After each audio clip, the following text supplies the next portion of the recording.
Preste muita atenção. Eu queria toda a tua atenção para a palavra desta noite. Muitas pessoas não entendem o Evangelho, porque não escutam o que Deus está dizendo. E esse texto é maravilhoso. Preste atenção desde a leitura.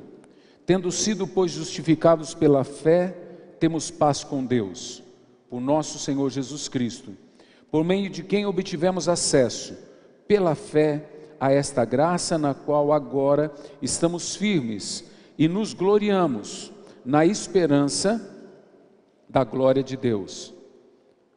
Não só isso, mas também nos gloriamos nas tribulações, porque sabemos que a tribulação produz perseverança, a perseverança um caráter aprovado, e o caráter aprovado, esperança. E a esperança não nos decepciona, porque Deus derramou o seu amor em nossos corações, por meio do Espírito Santo que Ele nos concedeu. De fato, no devido tempo, quando ainda éramos fracos, Cristo morreu pelos ímpios. Dificilmente haverá alguém que morra por um justo, embora pelo homem bom, talvez alguém tenha coragem de morrer. Mas Deus demonstra o seu amor por nós. Cristo morreu em nosso favor quando ainda éramos pecadores.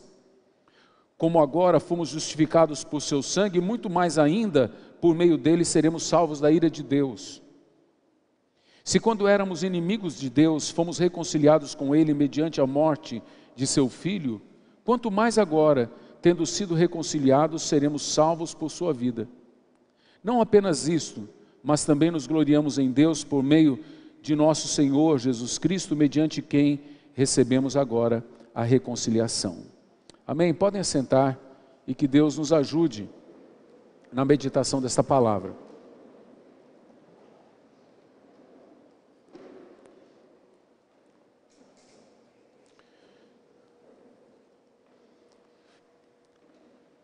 Queria que você prestasse muita atenção nessa palavra. Este mês, nós vamos estar falando sobre aprendendo a lealdade através de Cristo. Aprendendo a lealdade com Cristo. Amém? E nós vamos olhar para esse texto agora.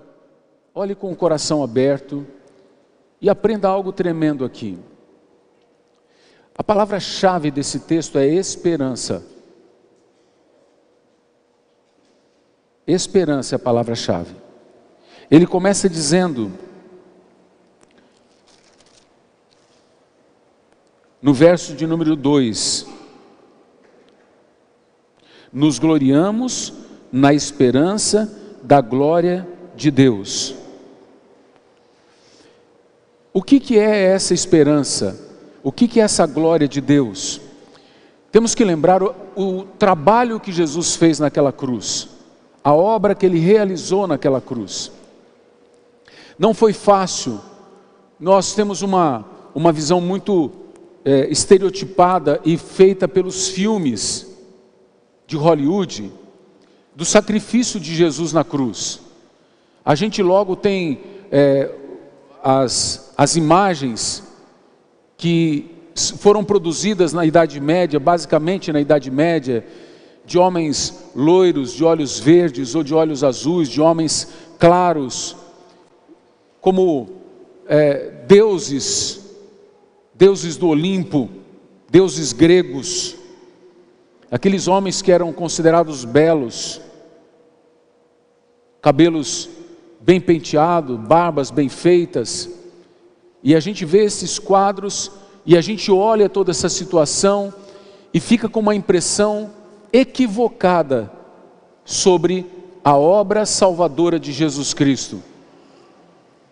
Nós temos que lembrar que Deus, ao entrar na história, Ele entra numa manjedoura, Ele entra num coxo. O cheiro era de estrume, de cavalo, de burro, de vaca, cheiro de urina, de animais, fezes.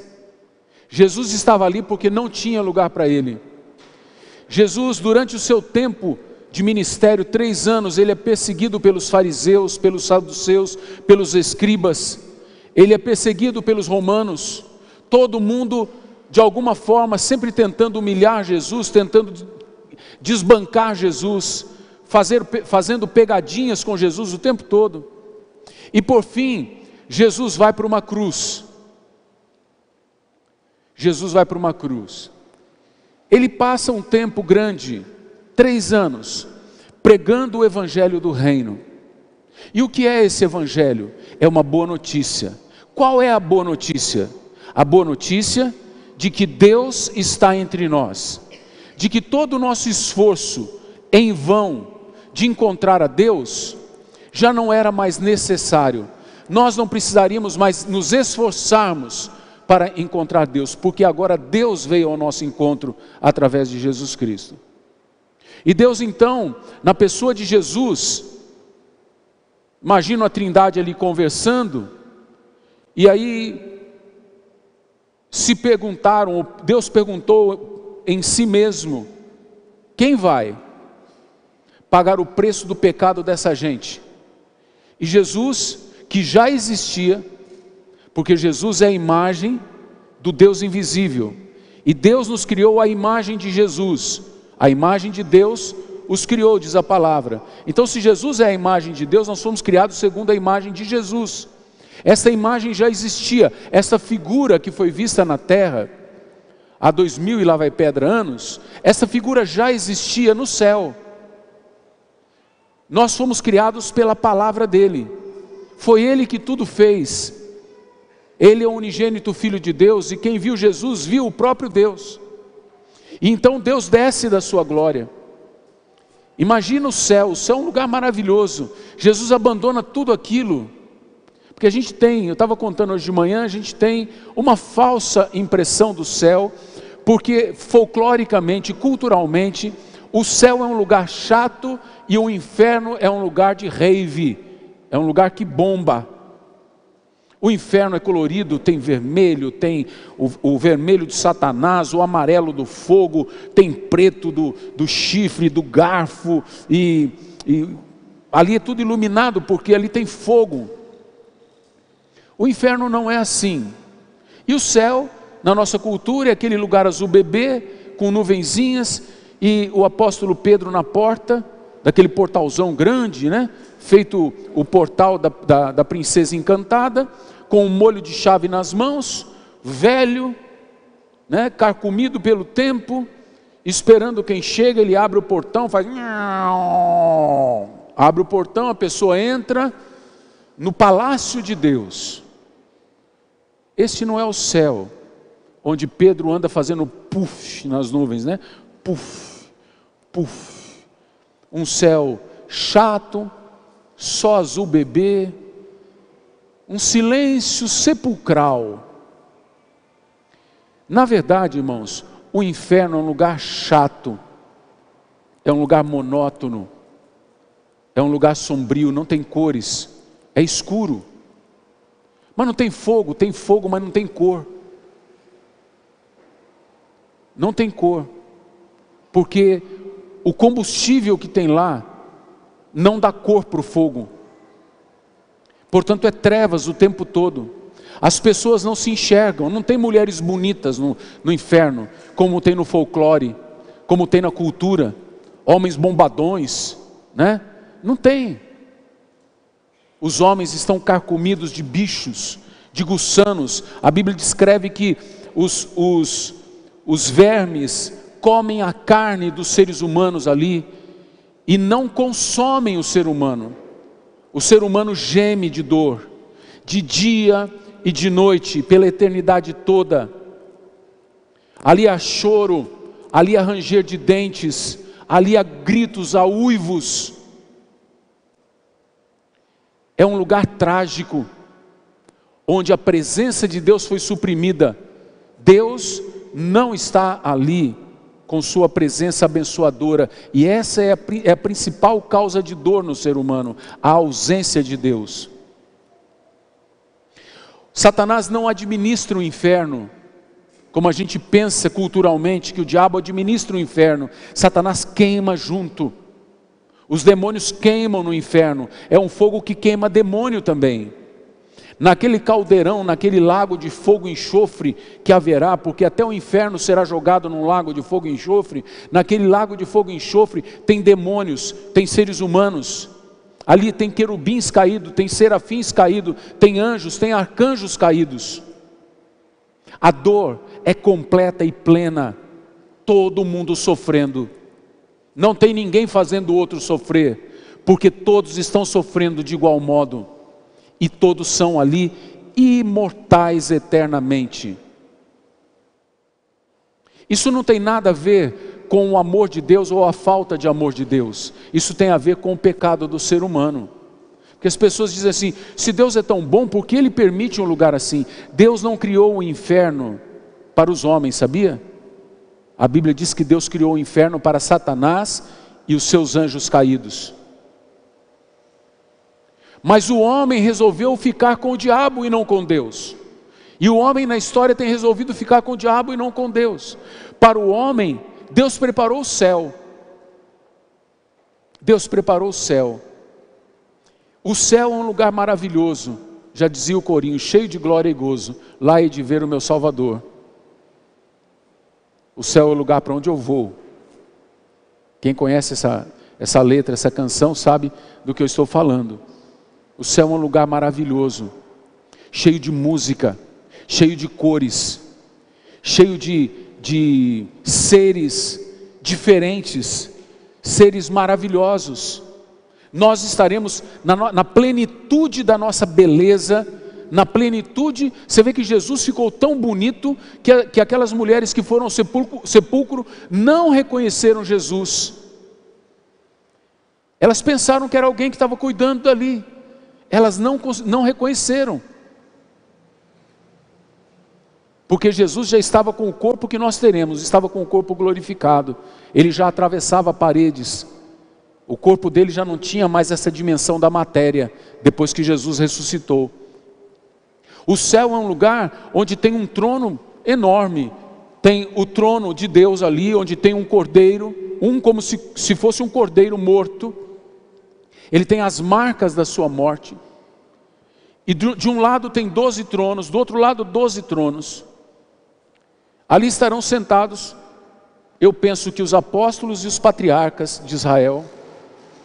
E aqui no meio tem o trono onde Jesus está entronizado, e em volta dele tem 4 seres viventes, diz a palavra. Todos eles têm 6 asas. Todos eles têm 6 asas. Com 2 eles cobrem o rosto, mostrando a santidade de Deus, como se não podendo ver a santidade do Cordeiro.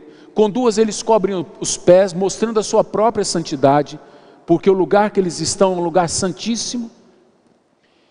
E com 2 asas eles voam. São seres maravilhosos, seres encantadores, seres fulgurantes. Um tem o rosto de leão, outro tem o rosto parecendo como um touro, outro tem o rosto parecendo o rosto de uma águia, e o outro tem o rosto de um ser humano. E Deus está ali entre esses seres, e eles abrem as asas, e quando eles abrem as asas, as pessoas podem ver olho por dentro deles. Eles são todos cheios de olhos. Não me peça para explicar uma coisa dessa. Se você quiser ver, você tem que ir para o céu. No inferno não tem isso. Música. Você vai chegar no trono de Deus. João, que viu o trono de Deus, diz, é como se fosse um mar de vidro. Ele estava vendo um lugar transparente, mas sólido. Por isso ele chama de vidro. Mas parece um mar, parece água, mas não é água. Parece vidro, mas não é vidro. E o trono de Deus está em cima daquilo, parecendo que está suspenso.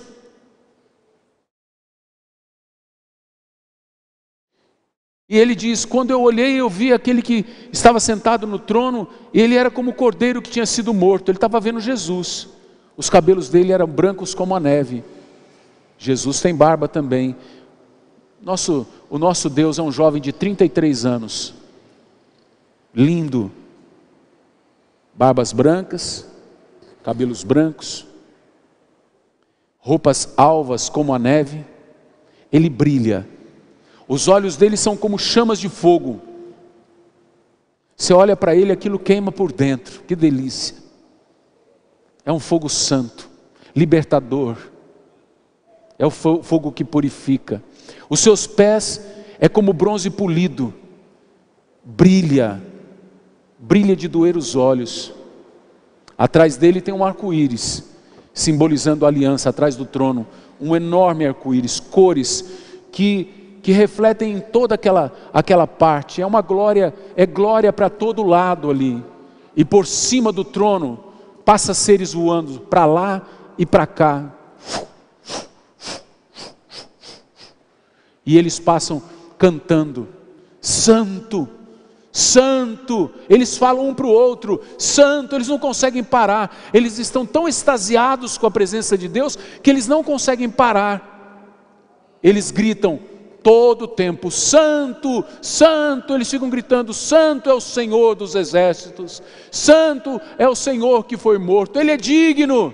Digno é o Cordeiro que morreu e com o seu sangue comprou para Deus homens. E está aquela multidão, e nós vamos estar entre eles, nós os que cremos. Aquela multidão incontável, com coroas na cabeça, todos nós coroados, e eles gritando: Santo. E passa sobre nós, nós vamos ver isto. Eles vão passar sobre nós, nós vamos ver aqueles serafins passando sobre nós, querubins, arcanjos, seres lindos, maravilhosos, o céu rodeado daquelas miríades é milhares e milhares, incontáveis seres angelicais. Aquilo tem gente linda para todo lado, tem seres maravilhosos para todo lado, e nós estaremos lá. Quando nós entrarmos por aqueles portais eternos, e você tem que saber o seguinte: nós vamos entrar numa cidade, ela tem 12 portas, ela não tem um portal de castelo, ela tem 12 portas, e as suas portas são pérolas, se abrirão para nós, e quando nós entrarmos, nós pisaremos em ouro, andaremos pelas ruas de ouro, que dão lá no trono, e do trono corre um rio, e nós nos refrescaremos, nós brincaremos às margens do rio, nós veremos leão com cordeiro brincando, crianças de colo brincando com leão e com cordeiro. O céu é maravilhoso, as campinas do céu, e nós entraremos e daremos de cara com aquela apoteose, com aquela coisa maravilhosa que é o trono de Deus. Eu vou querer mais o quê?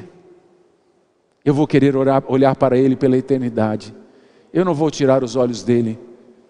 Você vai tirar? E nós cantaremos juntos: Santo, Santo, Santo é o Senhor. Toda a terra está cheia da sua glória. A sua glória enche a terra como as águas cobrem o mar. E a gente vai estar dentro daquilo. A gente vai estar. Por que a gente vai estar? Por causa de Jesus. Não é por nossa causa. Nós estávamos mortos nos nossos delitos e pecados, nós estávamos sujos, vivendo enlameados, vivendo imundos, num charco de lama e perdição.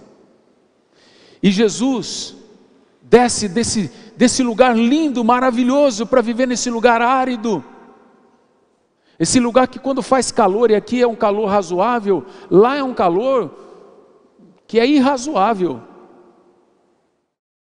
Tem momentos lá que as pessoas não conseguem sair à rua, hoje em dia. Estava ouvindo um jogador de futebol que joga ali naquela região mais árida ali, do Oriente Médio, ele disse que eles treinam à noite, porque ninguém consegue treinar de dia.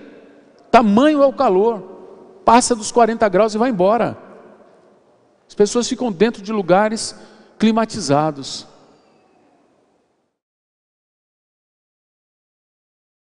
Jesus veio, saiu desse lugar maravilhoso e entrou na história humana. Ele abraçou um propósito o propósito de buscar e salvar aquele que havia se perdido, o ser humano. Ele veio buscar e salvar o que se havia perdido. E ele vem e entra no mundo, saindo de um ventre, já onde a mãe passava por dores. Ele sai e é colocado num coxo. Ele cresce sendo discriminado. Os irmãos dele, filho de marido de José, discriminavam ele. Tanto é que quando ele ficou adulto, quando ele já estava na idade, já na maior idade, aos 30 anos, que era a maior idade do homem naquela época, quando Jesus atinge a maior idade, eles falam para Jesus: vai para Jerusalém. O que você está fazendo aqui? Você não quer aparecer? Você não quer ser o Messias? Vai para Jerusalém. Eles sabiam que estavam enviando o irmão para a morte. Jesus falou: ainda não é chegada a minha hora. E Jesus então, durante 3 anos, ele mostra o reino de Deus. Ele escolhe homens que não acreditam nele. Ele escolhe homens que não entendem o que ele fala. Ele fala dia e noite com esses homens. Ele ora por esses homens e esses homens simplesmente não entendem o que ele fala. Ele precisa estar sempre explicando para eles, porque eles não entendem nem as historinhas que ele contava. Ele contava pequenas historinhas que chamamos de parábolas, e esses homens não entendiam. Jesus precisava explicar, porque era enigma para eles. Eram palavras enigmáticas. O homem estava tão chafurdado no pecado, que o ser humano não entendia aquelas histórias. O que tinha a ver aquilo que Jesus contava? Que história é essa? De um Senhor que colocou um tesouro no campo? Que história é essa de encontrar tesouro no campo? O que tem a ver isso com Deus? Com dracmas perdidas com Deus? E Jesus passa o tempo todo sendo analisado, julgado, condenado, odiado por homens que se achavam sábios e poderosos daquele tempo, por religiosos. O tempo todo eles estão lá, mas estão fazendo uma charadinha para pegar Jesus, estão fazendo uma pegadinha, porque eles queriam que Jesus se condenasse. Eles queriam que Jesus falasse alguma coisa que desse motivo para eles condenarem Jesus, mas eles não encontravam pecado em Jesus, porque Jesus jamais pecou, Jesus jamais errou. E então chega o grande dia. Jesus está no Getsemane, que era o Jardim das Oliveiras, e Jesus então antevê a sua morte na cruz. E ele diz para os seus discípulos: fiquem aqui, parem aqui, eu vou mais adiante para orar. E ele começa a orar, e ele começa a transpirar gotas de sangue. O sofrimento era intenso. Jesus começa a transpirar gotas de sangue, dizendo para o Pai: Pai, se for possível, nós fizemos um trato, nós temos eu tenho uma missão a cumprir, mas se for possível, passa de mim esse cálice, passa de mim eu tomar desse momento. Eu não quero participar desta hora, eu não quero viver esta hora. Jesus com várias pontas de couro, e nas pontas tinham cravos, que batiam, aquilo agarrava na pele, puxava, saía a carne, rasgava tudo. Era como faca cortando, enfiando as pontas. Eu creio que ele tinha medo daquilo. Mas será que era daquilo que ele estava falando exatamente? Os homens ainda judiariam um pouco mais dele, colocariam uma coroa de espinhos na cabeça dele. Não era uma coroa assim, daqueles espinhos que a gente vê na frente de residências, em jardins, aqueles espinhos assim, mais ou menos assim de 3 centímetros. Eram espinhos grandes que entravam pela carne, ficavam enterrados, raspando no osso, furando, rasgando o couro cabeludo. Será que ele estava com medo dessa coroa de espinhos? Eu acho que ele estava. Eu teria medo. Eu acho que ele estava apavorado com aquilo. Será que ele estava com medo da cruz? A gente tem essa imagem também estereotipada, essa imagem de filme de uma cruz aparelhada, né? Aquela cruz que é cortada, né? O caibro é cortado, é aparelhado, não tem farpa no caibro, e Jesus carregou aquela cruz pelas ruas de Jerusalém até o Monte da Caveira, o Gólgota. Mas provavelmente há uma grande possibilidade de que no Gólgota tinha árvores que eram usadas, árvores já com os seus troncos já talhados, que já haviam sido muito usadas para a crucificação, e eles carregavam então aquele varão central, aquela estaca central, e Jesus tomou aquele tronco, que não era o primeiro que tomava aquele tronco era um tronco encebado, cheirando sangue, porque os romanos não lavavam aquilo para cada crucificação, ele ficava jogado lá, com óleo fedendo, pássaros vinham ali bicar pensando que era um animal, defecava em cima, não tinha nada feito para Jesus se sentir bem. Jesus toma aquela coisa fedida, nojenta sobre ele. A morte de Jesus foi uma coisa horrorosa, e Jesus carrega aquilo. Lembra que onde ele habitava antes, ele desceu, e agora o que ele tem nas costas? Um lenho, um pedaço de pau enorme, que ele iria ser crucificado nele. Ele chega naquele lugar, e o que ele encontra? Ele encontra a outra parte, ou se ele carregou as duas, ele encontra o lugar era um lugar de sangue, era um lugar fétido, era um lugar que os abutres voavam por cima. Você imagina, não tinha saneamento básico naquelas cidades. Eles tinham a Geena, que era o vale onde eles jogavam coisas mortas e queimavam, aquilo ficava queimando o tempo todo, ficava pegando fogo, aquilo era um fedor, era uma imundícia. Jesus então vai para aquela cruz, e eles botam os cravos em Jesus, crucificam Jesus, que agora vai ficar dependurado ali.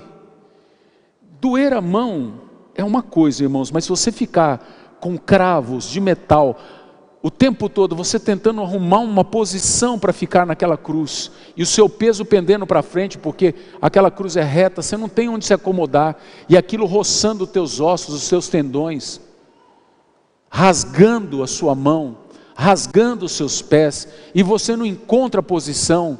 Aí você se estende e fica estendido com o peito aberto, aquilo vai te asfixiando, e Jesus morreu de asfixia.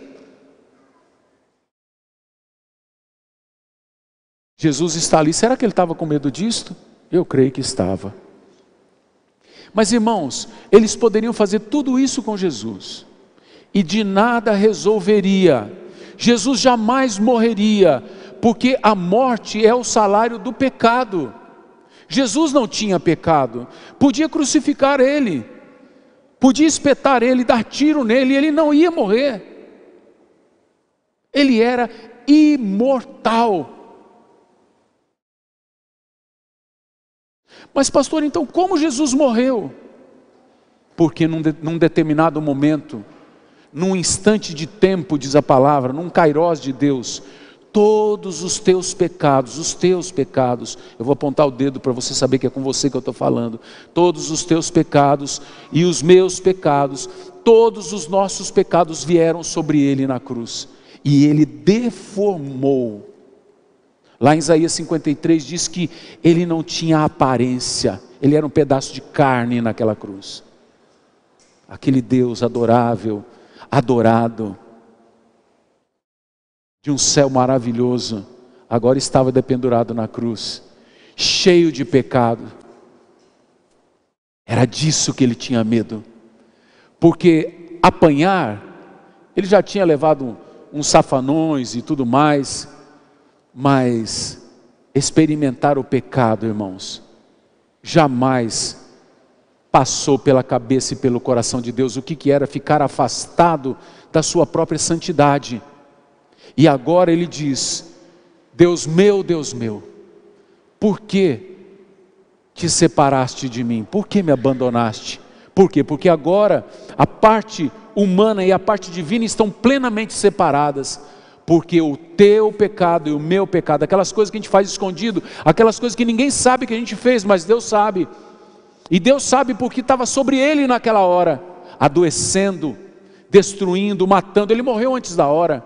Você vê que ladrões eram homens descuidados, homens que viviam sempre correndo da polícia, né? Correndo dos soldados. Jesus não, Jesus comia bem, Jesus estava sempre sendo cuidado pelas mulheres da corte. As mulheres da corte iam lá cuidar de Jesus, levavam roupas boas para ele. Jesus não foi um cara pobre não, um cara pobrão que não tinha o que comer, que tinha que comer raiz de árvore. Não, Jesus sempre foi servido pelas mulheres da corte.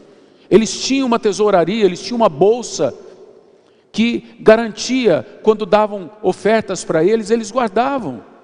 E com aquilo comprava-se comida. Tanto é que os discípulos lá em Sicar, em Samaria, eles entraram na cidade para fazer o quê? Comprar comida. Eles foram comprar comida. E eles chegaram para dar comida para Jesus. Mas Jesus fala: eu tenho uma outra comida para comer, é fazer a vontade do meu Pai que está no céu. Eu faço tudo o que Ele manda. E agora Jesus está diante desse dilema: eu assumo o pecado dessa gente que vai estar naquele culto lá em Marília, que ainda está num país que nem foi descoberto, aquela gente que às vezes nem se importa comigo, aquela gente que nunca me deu atenção, que nunca vai me dar atenção antes de eu dar atenção para elas, que jamais me amarão antes de eu me apresentar para elas, e se eu não ajudasse, jamais elas me serviriam, jamais teriam fé em mim. Eu vou carregar a culpa dessa gente? Eu não fiz nada, foram eles que fizeram. Eu vou ter que morrer, porque, irmãos, não termina aí. Não é só morrer. Morte é separação de Deus. A palavra morte é separação. Jesus não ia só perder a sua vida física, mas a sua alma desceria aos lugares mais áridos. Ele saberia que ele ia para aquele lugar, para o Geena, para o lugar onde estava a podridão, aquela gente chorando, aquela gente angustiada, rangendo dentes, chorando e lamentando os seus pecados dia após dia. Ele sabia que ele teria que ir para lá, e a Bíblia diz que ele foi. Então tudo isso está na cabeça de Jesus, e nós não tínhamos chance nenhuma de ir para esse céu maravilhoso. A única chance que tínhamos era Jesus ser leal até o fim com o Pai. Jesus ser leal até o fim com o propósito que Ele assumiu lá na presença do Pai. E Jesus abrir mão de toda a sua glória, de toda a sua santidade, de toda a sua nobreza, de tudo que Ele tinha, de toda a sua riqueza e esplendor, e assumir a nossa nojeira, assumir as nossas imundícias no nosso lugar. Essa era a nossa única chance. E agora Jesus está nesse dilema: eu vou ou não vou? Ele podia ter destruído todo mundo, mas ele fala: Pai, faz o que o Senhor quiser, seja como o Senhor quer e não como eu quero. Jesus é leal até na hora do medo, até na hora da dor, até na hora do desespero. Jesus vai para a cruz, e lá na cruz tem uns hipócritas lá embaixo, que não estão sentindo dor, que não estão com fome, que não estão com calor, que estão bem vestidos, e eles gritam para Jesus: ei, como que é? Salvou a tantos? Salva-te a ti mesmo, desce da cruz para a gente ver. Ele ainda teve que enfrentar essa afronta. E ele estava carregando a minha culpa, a tua culpa, o meu pecado, o teu pecado, a nossa doença. O castigo que nos traria paz, agora está sobre ele. Essa paz que fala a palavra, é a amizade com Deus. Nós éramos inimigos de Deus. E Deus queria fazer paz conosco. E o castigo que daria essa paz para nós, agora estava sobre ele. Ele atraiu sobre ele os nossos pecados, e as nossas dores, as nossas enfermidades, e agora está tudo sobre ele, e os homens pedindo: para com a tua obra, desce da tua cruz. Jesus estava ali, entre o céu e a terra, de pendurado. Ele não estava nem na terra e nem no céu, de pendurado. Sabe por quê, amados? Porque ele quis se tornar um maldito. Você sabia que Jesus se tornou um maldito? Que ele se fez maldição no nosso lugar? Pega a tua Bíblia, folheia um pouco para frente aí comigo em Gálatas, capítulo 3. A gente tem que entender esta obra, a gente tem que compreender o Evangelho. Gálatas 3, verso 13. Cristo nos redimiu da maldição da lei, quando se tornou maldição em nosso lugar. Ele se tornou, ninguém colocou ele lá, sem que ele quisesse. Ele se tornou maldição em nosso lugar, pois está escrito: maldito todo aquele que for pendurado no madeiro. Isto para que em Cristo Jesus a bênção de Abraão chegasse também aos gentios, quer dizer, aqueles que não eram judeus, para que recebêssemos a promessa do Espírito por meio da fé. Irmãos, olha que coisa maravilhosa. Agora esses seres humanos malditos, afastados de Deus, pecadores, Jesus não só queria dar a eles o privilégio de serem perdoados, de serem tornados justos, mas ainda queria dar a eles o privilégio de ter Deus habitando neles. O Espírito Santo de Deus habitaria essa gente. Era a nossa oportunidade. E graças a Deus ele não falhou. Graças a Deus ele não voltou atrás. Ele foi fiel, leal até o fim, a despeito de todas as contrapartidas. Ele permaneceu fiel, com a boca calada. Ele não abriu a boca diante dos seus tosqueadores. E quando Pilatos vira para ele e fala assim: o Nazareno, eu tenho poder, você sabia? Imagina aquele homem empolado, se achando o rei da cocada preta, diz para Jesus: eu tenho poder para mandar te matar ou para te soltar. Sabia? Fala alguma coisa, homem, em teu favor. Por que você não abre a boca? Jesus dá uma olhada. Eu acho que Pilatos nunca mais esqueceu aquilo. A mulher dele tinha sonhado com Jesus e falou: não faça nada porque ele é justo, não mexa nele. Eu tive um sonho com ele, eu estou perturbada. Esse homem é o justo. Jesus olha para Pilatos nesse momento que Pilatos se empavona e diz para Jesus que ele tinha poder sobre a vida de Jesus ou a morte de Jesus. Jesus disse para ele: faz o que você tem que fazer, porque você não teria nenhum poder sobre mim se do céu não tivesse sido dado para você. O que você vai fazer é porque eu deixo você fazer. É isso que Jesus está dizendo para ele. Você só poderá fazer isto porque eu quero que seja feito. Eu tenho tanta vontade que essa gente seja salva. Eu tenho tanta vontade que eles sejam salvos, e eles não podem se salvar, eles não podem por si mesmos se salvar, que eu vou fazer essa obra e você não me impedirá.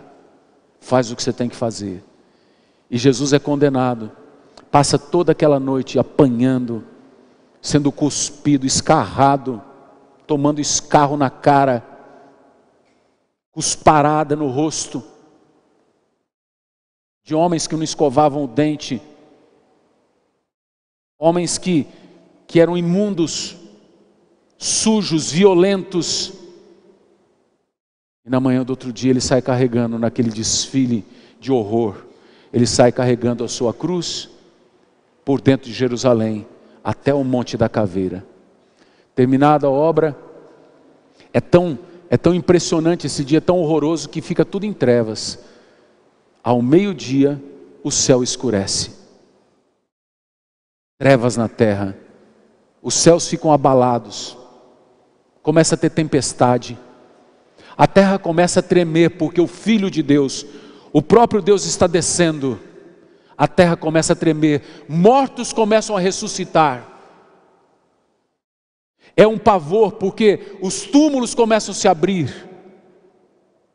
Está descendo o Rei da Glória, e agora o inferno vê descer uma pessoa, e essa pessoa começa a dizer ali no inferno: eu sou a ressurreição e a vida, aquele que crer em mim, ainda que esteja morto, viverá, e aquele que crer em mim, jamais morrerá.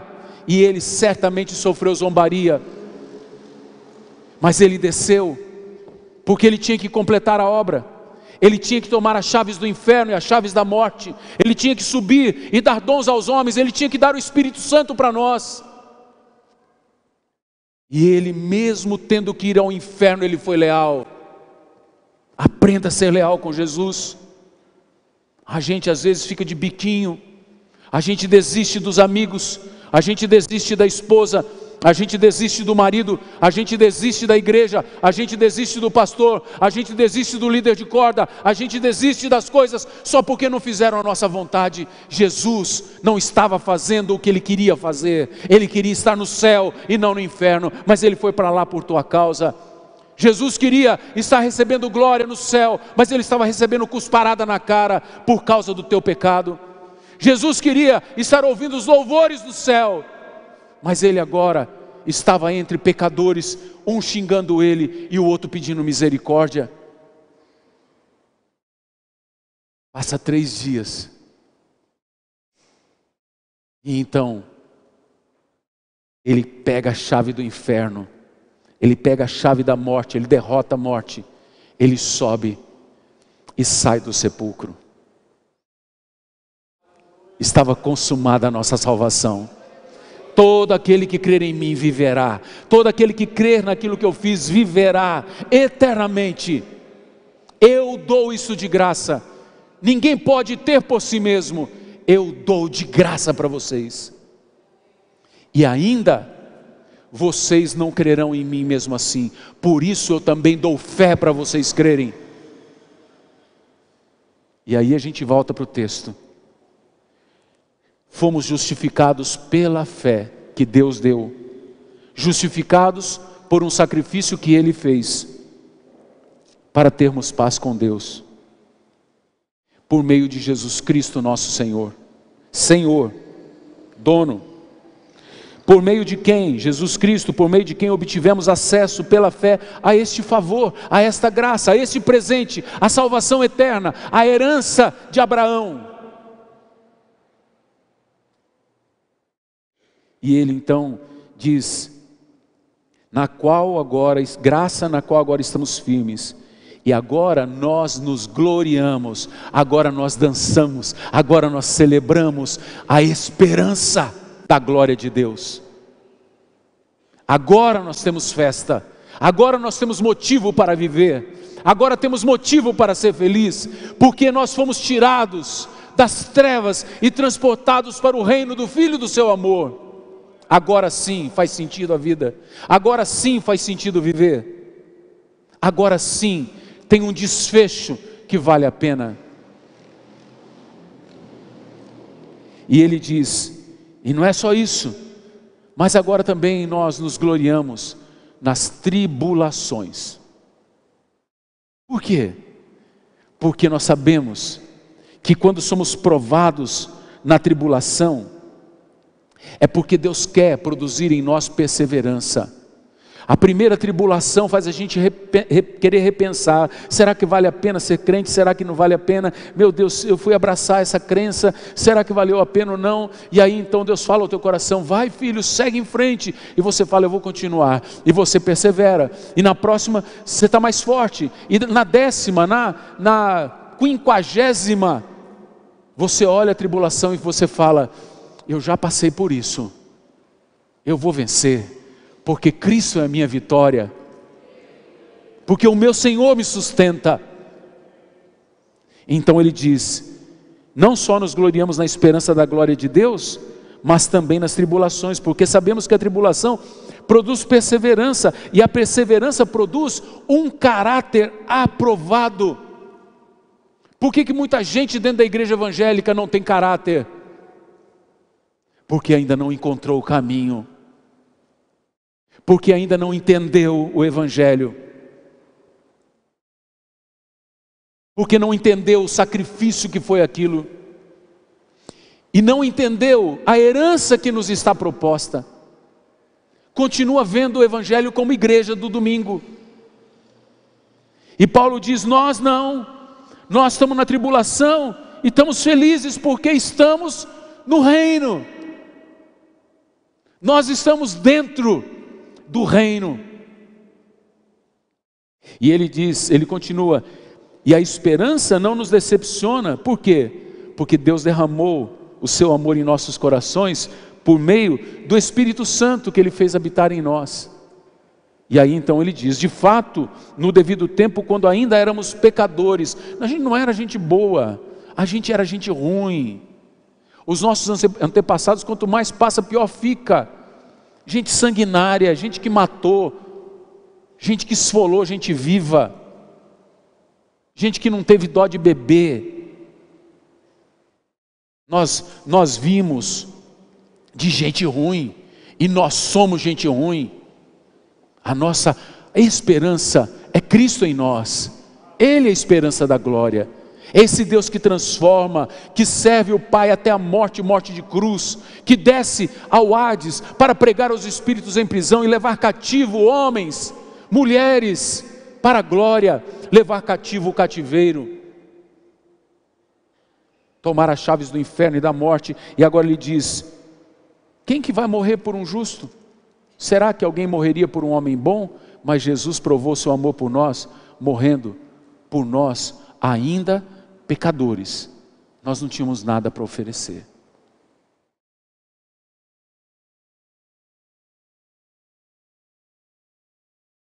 Ele provou seu amor por nós. Agora, nós já estamos justificados. Agora, nós fomos transformados em gente justa. Nós não temos mais de que ser acusado, porque sobre nós está o peso da glória, da obra do Calvário, da obra da cruz. Quando Satanás olha para a gente, ele nos vê salpicados do sangue do Cordeiro, as nossas vestes lavadas no sangue do Cordeiro. Ele não tem mais do que nos acusar, até porque nós não seremos julgados pelos nossos pecados, mas nós não seremos mais julgados. Nós já passamos da morte para a vida e não entramos mais em juízo, diz a palavra. É muito privilégio, gente. É muito privilégio. Não haverá grande tribunal para nós. Já passamos disso.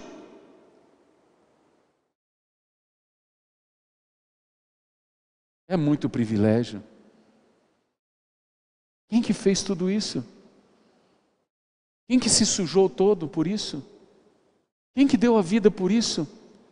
Ele, o Cordeiro de Deus que tira o pecado do mundo.